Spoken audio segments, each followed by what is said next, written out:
Hi everyone, I'm Sushi Roll from 2tentsdown.com. I thought we could try something new since I really can't possibly get to everyone's comments because I'm out here hiking for most of every day.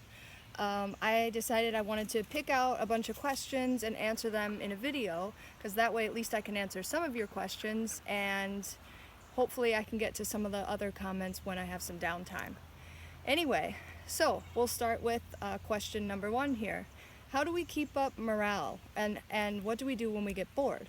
I would say one thing we do is we listen to podcasts out loud on the trail. We've also listened to audiobooks, but we try not to do that all the time because it can take away from seeing a bear or looking at the birds or listening to the trees blowing or just enjoying what's here.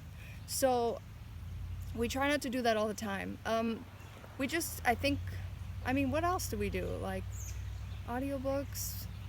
Yeah. Sometimes we just stay silent. We listen and just walk.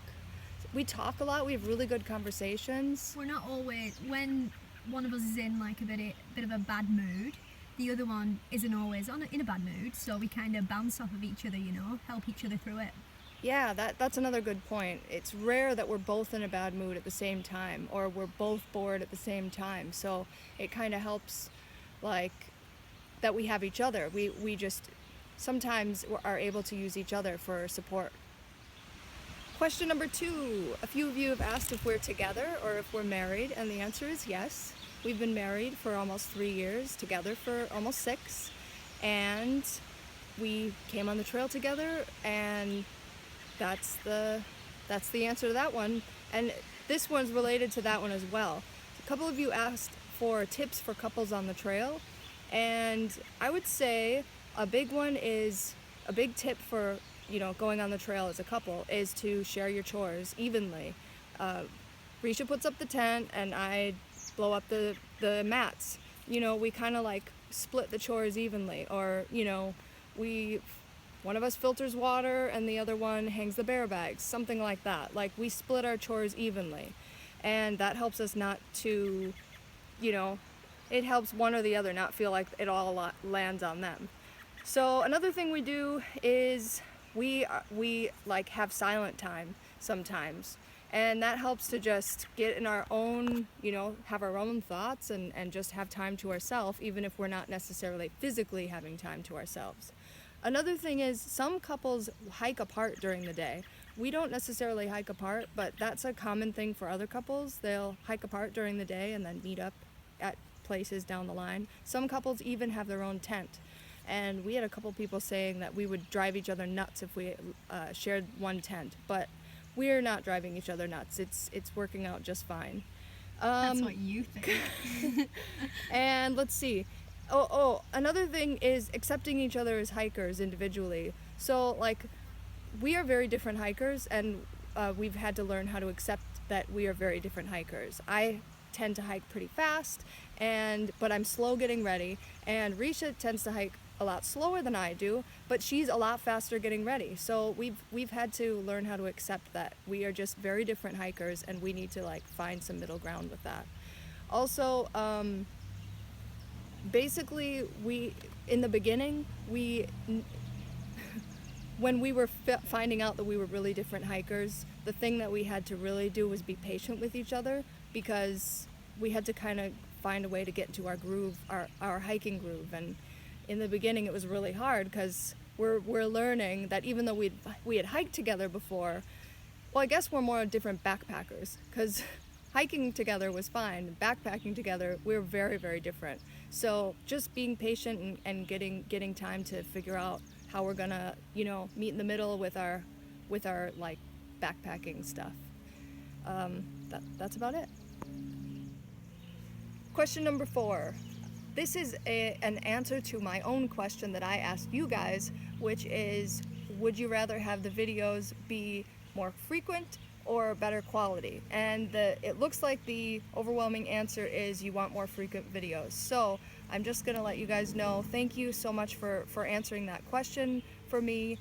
I will try and do the videos more frequently, and when I have Wi-Fi, they will be frequent and great quality. Can I just say, there's a little robin just behind Sushi Roll, and it kind of looks like it's been listening to her the whole time, which I think is great. Okay. Last question, question number 5 is, one of you asked for more information on hostels. So I'm just going to give a quick rundown of hostels. First of all, you can find a lot of details in the AT guide or the AWOL guide or on Gut Hooks. So if you're looking for like prices or what does the hostel offer. What is Gut Hooks? Gut Hooks is an app that you basically use on the trail. It has maps, it shows your GPS location, it has information on hostels, shows your next water source, your next shelter, stuff like that. Like basically all your highlights on the trail. And it costs about $70 to buy the whole trail, right? Right, yeah. So it's not free, but it really is, it's well worth the $70 for the whole trail. Anyway, and the AT guide is one of the main guidebooks that you can buy for the trail. So those have a lot of good information. Let's see, you asked about the prices. They really vary. In the beginning when we were in the south, it was like $20 for a bunk or so, and it's gone up. Now it's like more like $30 for a bunk. But the prices really vary, and a lot of times it includes shower, but it doesn't always include shower. Sometimes you have to pay separate for shower, and most of the time you have to pay separate for laundry. What else? Some hostels are donation, like the Kinkora Hiking Hostel is a donation-based hostel where they don't ask you to pay, but they, it would be nice if you did pay. And we did pay at every donation-based hostel we stayed at, just out of respect. They're doing a really nice thing for the trail. Some hostels are work for stay. Like you can ask if you stay for the night, if you can do some work, and they give you a free night stay. Some of them will do that. In fact, a lot of them will do that if they have the availability for you to do that. And you've kind of got to be outspoken. You've got to go in there and say, do you do work for stay? It's not like they're going to say, oh, it's $30 or you can do work for stay. Yeah. They won't offer it. You have to ask about it. Because I think they would probably rather have you just pay the cash. But I mean, a lot of times they've got some work to do, so it works out. Okay, so I'm going to do quick pros and cons of hostels. Pros are a lot of times they have trail clothes so when you want to do your laundry, you have something to wear when you do your laundry. So it's really nice because then you can do all your laundry instead of doing some of it and wear like something that's semi-clean. So that's nice. Hostels have that. Motels and hotels don't typically have something like that. Hostels a lot of times also have shuttles available from the hostel to a trail town or to the trail, to and from the trail. So that's really nice too. Our favorite thing about hostels are, I would say most of them have unlimited coffee available. And that is an amazing thing that hostels do. I think they understand hikers and their need for coffee. So, and then just to say some of the cons would be a lack of privacy. Some hostels don't have any private rooms, so you end up staying in the bunks, and the bunks are cheaper, so that's nice, but you might be in a room with 15 other people. And those 15 other people are on a different time schedule, and some can go to bed at midnight whilst you're in bed at 9. Yeah. And then wake up at like 5. Yeah,